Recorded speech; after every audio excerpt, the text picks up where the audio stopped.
Today is February 14th.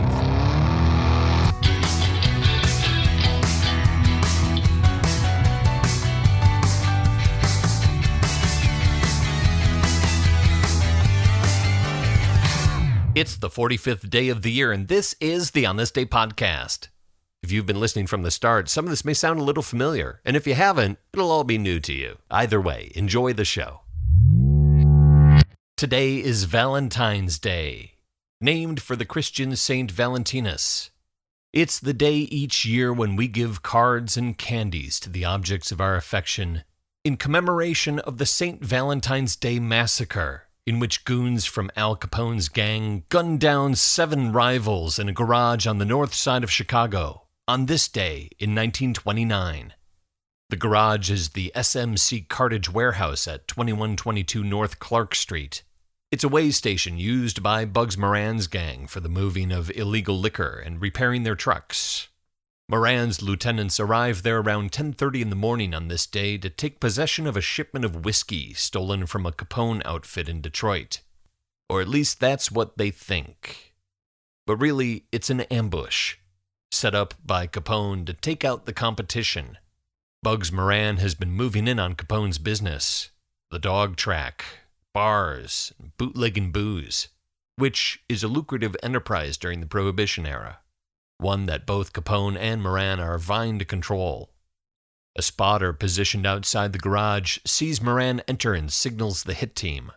Soon a Cadillac pulls up and 4 men get out, 2 of them dressed as policemen. They enter the building, line everyone up against a brick wall, and mow them down with a lead from a couple of Tommy guns, killing 7 men from the Moran gang, including Bugs Moran. Or so they think. But it's not Moran inside the garage. It's one of his goons who looks a lot like him, and just happens to be wearing the same color coat and hat as Bugs on that day. No, Bugs Moran is running late, and by the time he approaches the warehouse, the cops are already there and he turns away. In all, 7 men are gunned down on this day in 1929, 5 members of Moran's operation, a fella named John May who works part-time for the gang as a mechanic, and a former optician named Reinhard Schwimmer.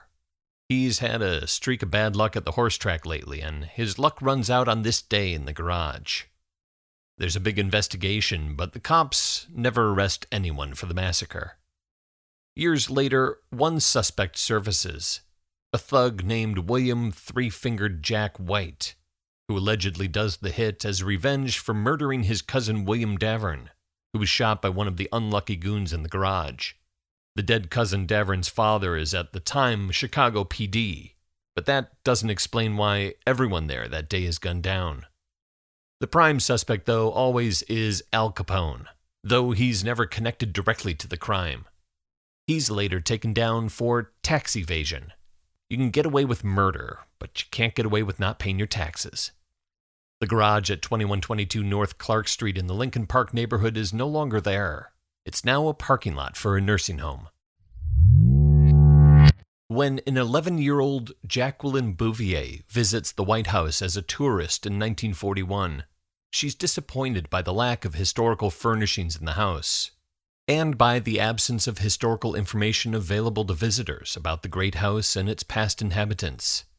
20 years later, as First Lady, Jacqueline Bouvier Kennedy undertakes a complete restoration of the interior of the Executive Mansion. Shortly after her husband is inaugurated as the 35th President of the United States, Jackie Kennedy forms the White House Fine Arts Committee. The committee sets out to acquire pieces of furniture and art that belonged to past presidents or had previously been part of the White House collection. And failing that, they look for pieces that are representative of the style and period represented by the White House staterooms. Among the pieces is the Resolute desk, a partner's desk made of timbers from the HMS Resolute, presented to President Rutherford B. Hayes as a gift from Queen Victoria of England in 1880. In which Mrs. Kennedy brings into the Oval Office, where it's been used by Presidents Kennedy, Carter, Reagan, Bush, Clinton, Bush, Obama, and now Trump. And Jackie Kennedy forms the White House Historical Association to raise funds for the restoration and oversee the publication of a guidebook, The White House, an historical guide, that is still sold today to support the ongoing work of the association. And she is the main driver behind a congressional bill which makes the White House furnishings official property of the Smithsonian Institute. By the following year, the restoration is complete, and on this day in 1962, Jacqueline Kennedy gives Americans a televised tour inside the newly restored White House. Kennedy leads viewers through the house, stopping in each room to detail the restoration work and the significance of its furnishings. This house will always grow and should. It just seemed to me such a shame when we came here to find hardly anything of the past in the house, hardly anything before 1902. I know when we went to Columbia, the presidential palace there has all the history of that country in it, where Simon Bolivar was. Every piece of furniture in it has some link with the past. I thought the White House should be like that. Jackie Kennedy's goal is to create an informational and inspirational experience for any visitor to the White House, and to pique children's curiosity about the people who made the country what it is today. And for her televised tour of the White House on this day in 1962, Jackie Kennedy is awarded an honorary Emmy Award. Maceo Parker is born on this day in 1943 in North Carolina. Growing up, Maceo's uncle is the frontman for a band called the Blue Notes. Inspired by his uncle, Maceo and his two brothers, Melvin on drums and Callis on trombone, form a group, the Junior Blue Notes. Maceo, of course, plays saxophone.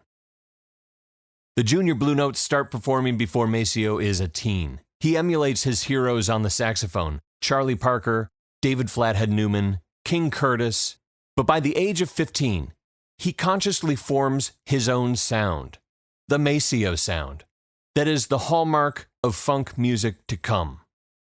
His big break is when he plays with James Brown in the 1960s. Brown hires his brother Melvin to play drums, and Maceo comes along as part of the deal. And it's a very good deal for Brown. The Maceo sound becomes one of the defining characteristics of James Brown's music. On record and in concert, Brown calls out, "Maceo! Maceo! Come blow your horn! Good God!" In the 1970s, he plays with George Clinton and Parliament Funkadelic, and embarks on a solo career in the 90s. All the while, he jams live or records with pretty much everyone. In 2012, Maceo is presented with an Icon Award at the North Sea Jazz Festival in Rotterdam and a Lifetime Achievement Award from Les Victoires du Jazz in Paris. Maceo's sound is so iconic and so funky, he is one of the most sampled musicians in music today. Maceo Parker, born on this day in 1943.